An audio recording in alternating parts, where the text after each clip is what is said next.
Sa mapagpalang gabi po sa atin lahat at meron po tayong panibagong episode ng ating Beyond the Pulpit and we have our visitors, Missionary AJ Maravilla, magandang gabi po, and Ma'am Esther Maravilla. Welcome po sa ating episode ng ating Beyond the Pulpit. So,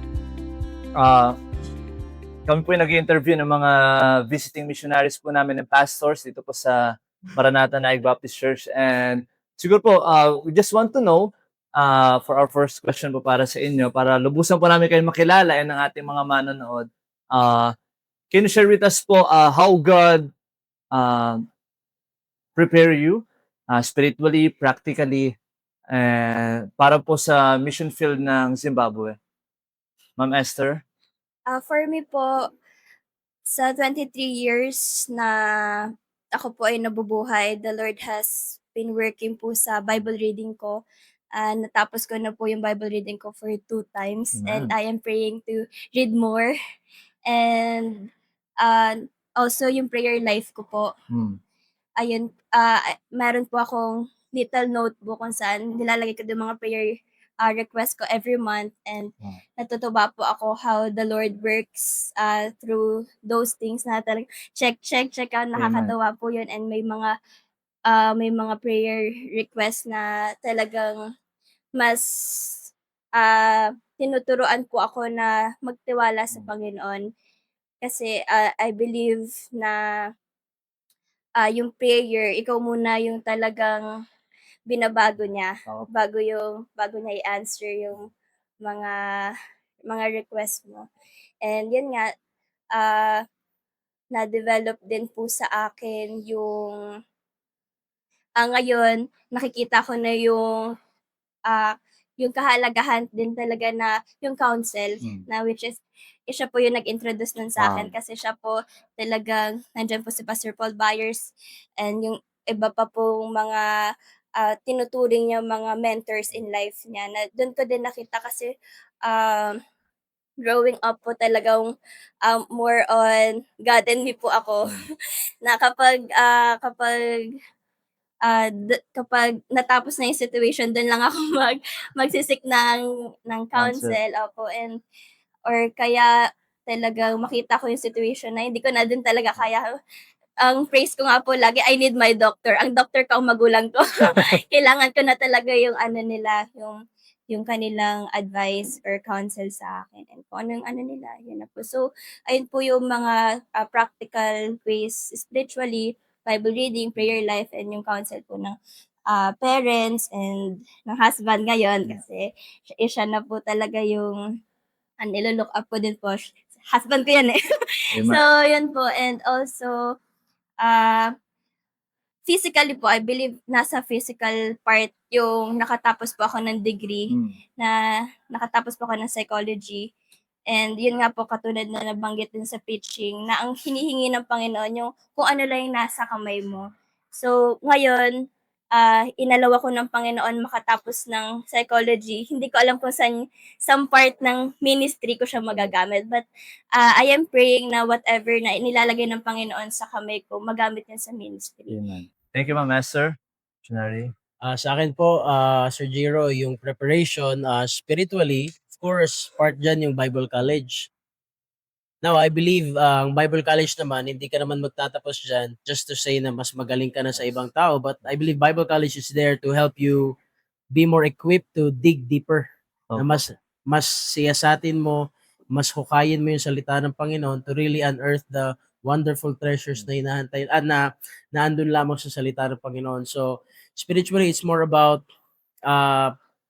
being equipped in Bible College, doing my own digging, and also having the help of my mentors. Of course, na-mention niya si Pastor Byers, isa rin po dyan si Pastor Cookie Estamo, my discipler, and also the man of missions, Pastor Nable. Isa rin sa mga naging inspiration ko rin po when you talk about missions. And also, during my deputation, I have picked up quite a lot of wonderful insights sa iba't ibang mga pastor na nakakasalamuha, and yung mga views nila when it comes to the field, especially yung mga veteran missionaries na nauna na sa amin. So that's how God has been putting in my heart to prepare spiritually and physically. Yung mga labor naman, tsaka yung mga work when it comes to I have experienced it, majority of it sa church namin when I was in full-time work. Paglinis, being there, soul winning, discipleship, Bible study. So, andyan na yun. So, God has really paved the way for the right path na i-take ko para makapag-prepare maayos. Siguro I'll just add, emotionally, Mm. it really gets, it really gives anxiety sa isang lalaki when you go to a field na literally unknown to your Mm. wife. So, you may have some doubts sa iyong utak, but that is also one of the beauty of missions na whenever you have doubts, there will always be answers galing sa Amen. Panginoon. At yun nga, just do what God wants you to do and He will take care of you. Even sa field na talagang wala kang masyadong kakilala, walang masyadong malalapitan, but you have God. And God is able. So, yun lang po. Amen. Salamat po, Ma'am Esther, Missionary AJ. So, kung makikita po natin, para po sa mga manonood natin, walang extraordinary way paano tayo prepare ng Panginoon. But yung pinaka-basic, His Word, the Bible, prayer, and syempre mga man of God, counsel. So, salamat po. Salamat po, Missionary AJ, Ma'am Esther. And nabanggit na po, Missionary AJ, yung kumbaga challenge ba? Challenge po bilang isang missionary family.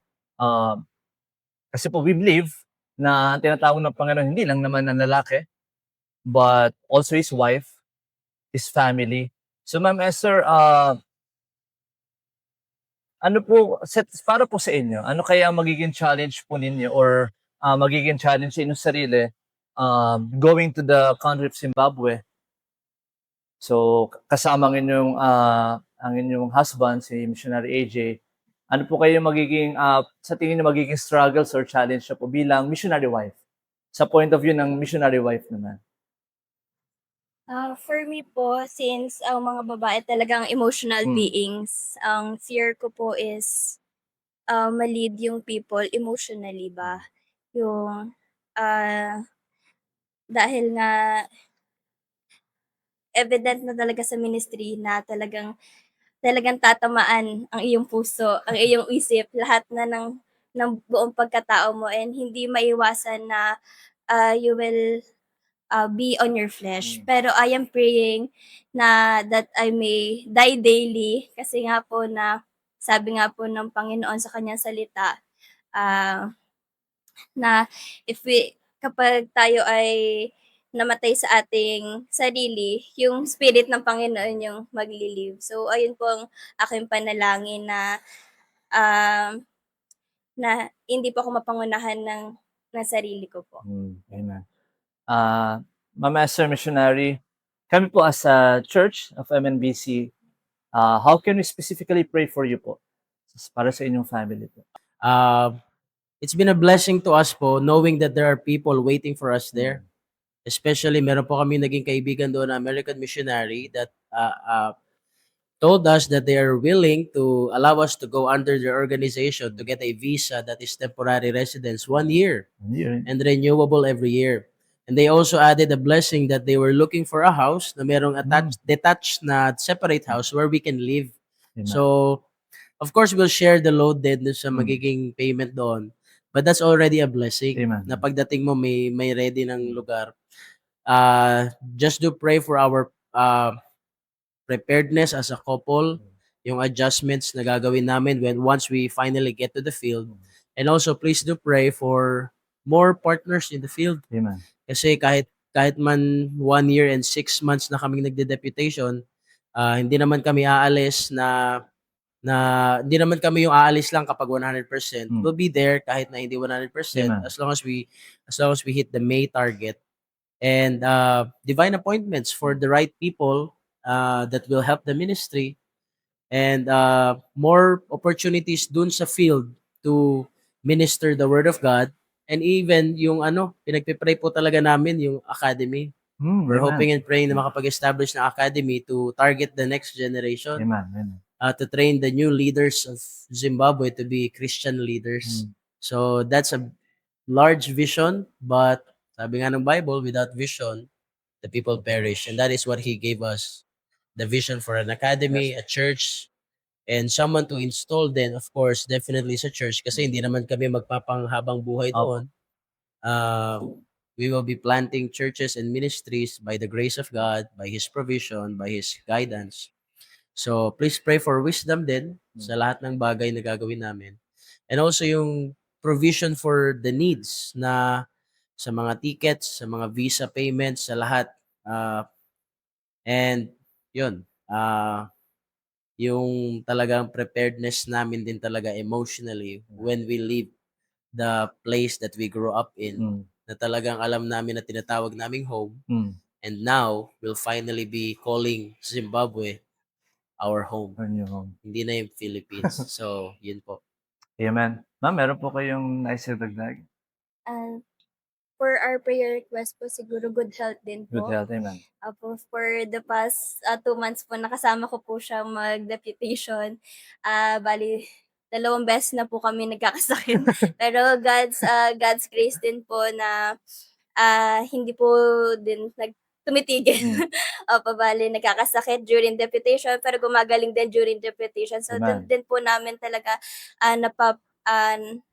nakikita yung kapangyarihan ng Panginoon, yung biyaya niya po sa Amen, buhay namin. amen. Basta talagang tuloy-tuloy lang sa kung anong gusto ng Panginoon gawin namin sa buhay namin. So, yan po. And siguro missionary, para sa huling katanungan po natin, marami tayong nakikinig po na maaring nasa stage na kung saan sa tingin na tinatawag siya ng Panginoon.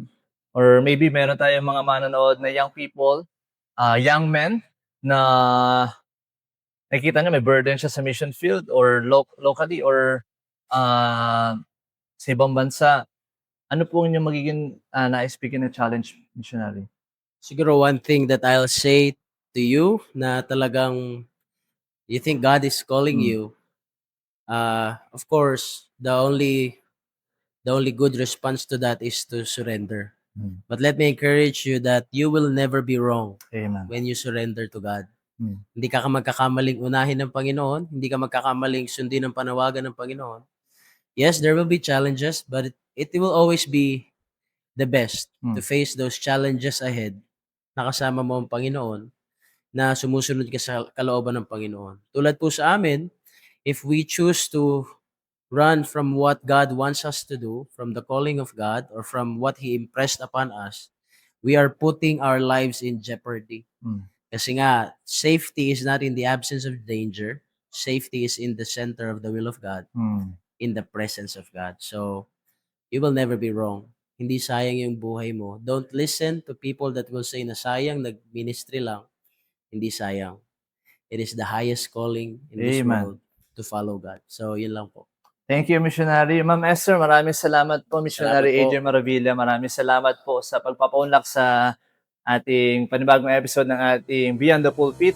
So, ma'am, maraming salamat po. Salamat. And we'll pray po para sa inyong pag-alis. Hopefully, God willing. So, maraming salamat po. Isang magandang gabi ho sa atin lahat. At dito po nagtatapos ang ating panibagong episode ng Beyond the Pulpit. Good night.